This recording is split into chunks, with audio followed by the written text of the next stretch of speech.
Milky Way galaxy.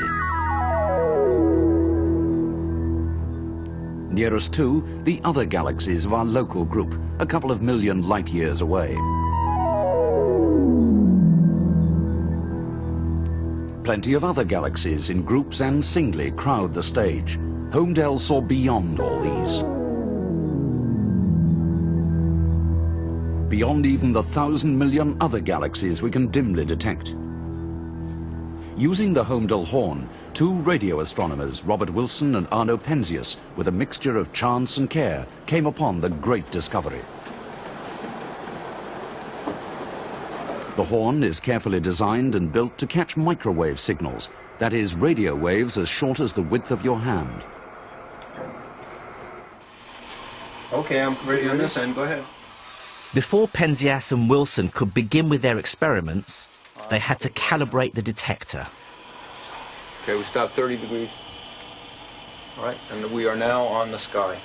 Here we had purposely picked a portion of the spectrum, a wavelength of 7 centimeters, where we expected nothing, or almost nothing, no radiation at all from the sky. Instead, what happened is that we found radiation coming into our antenna from all directions. It's just flooding in at us. This was, to put it baldly, an embarrassment. Maybe something in the big horn antenna was making excess noise. Naturally, we focused first on the antenna. Now, we had some suspicion because the throat of the antenna came into the cab, and that was an attractive place for pigeons who like to stay there, especially in the cold winter. We didn't mind that because they flew away when we came, except that they had coated the surface with a white sticky material which might not only absorb radio waves, but then emit radio waves which could be part or maybe all of our result. When we were able to dismantle our antenna and clean these surfaces, putting the antenna back again, we found to our surprise that most of the effect was still there. The signal remained unceasing. Almost reluctantly, they had to recognize the signal was coming from somewhere outside. But what was its source? It seemed to be coming from everywhere. So now we were stuck with the sky beyond, which was not easy for us to accept that this radiation was coming from somewhere in really deep cosmic space beyond any radio sources that any of us knew about or even dreamed existed. But unknown to Penzias and Wilson, a mere 30 miles away at Princeton University, another group was dreaming about just such radio sources from deep cosmic space. The group was led by the physicist Bob Dicke, who was renowned for devising novel experiments to probe the early universe.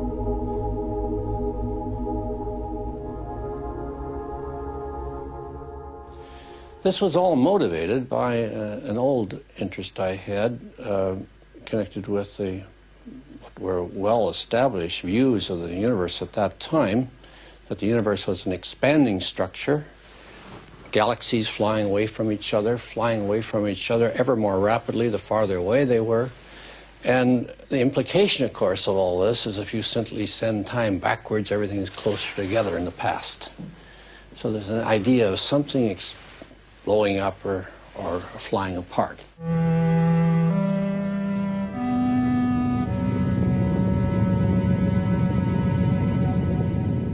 Dicke saw that the early universe would at least do one thing. The fireball would be so hot that it would endow the universe with plenty of radiation to start with. That radiation would still be around today, and Dicke said it should be searched for. He left Professor Jim Peebles to work out the details. If this radiation is present, will we be able to detect it? And will we know we're detecting it and not radiation from something else in the universe? After all, we know there are many radio sources, galaxies that are emitting radiation at longer wavelengths. How do we know that this radiation won't get in the way? But in a twist of fate, the radiation had already been detected at Holmdel. When Arno Penzias heard about the Princeton experiment, he picked up the phone and called Bob Dicke. Well, Bob received the call. We heard the discussion in the background, bits and pieces of it, couldn't imagine what was happening. Bob came back and said, well, boys, I think we might have it. The news was out. The Holmdel whisper was no less than an echo of the origin of the universe.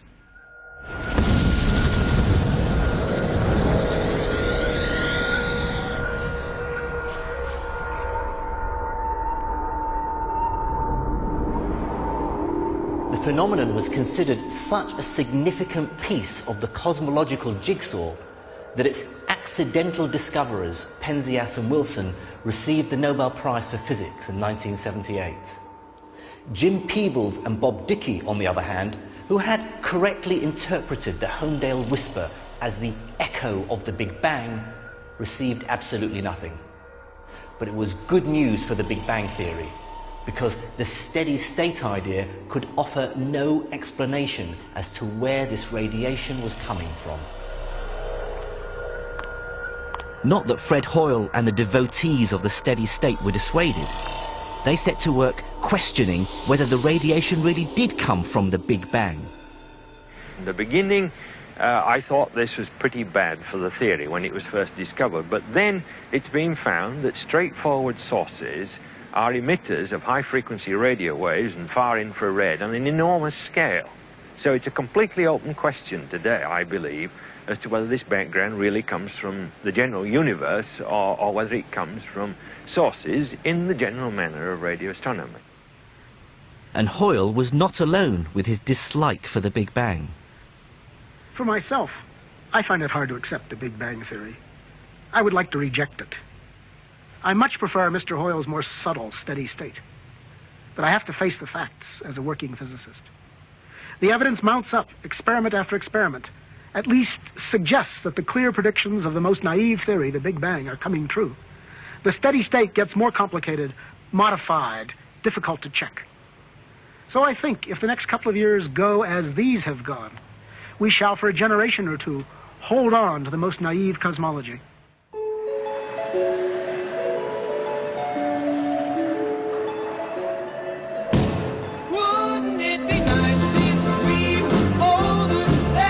While this cosmological debate was raging, the 60s were in full swing.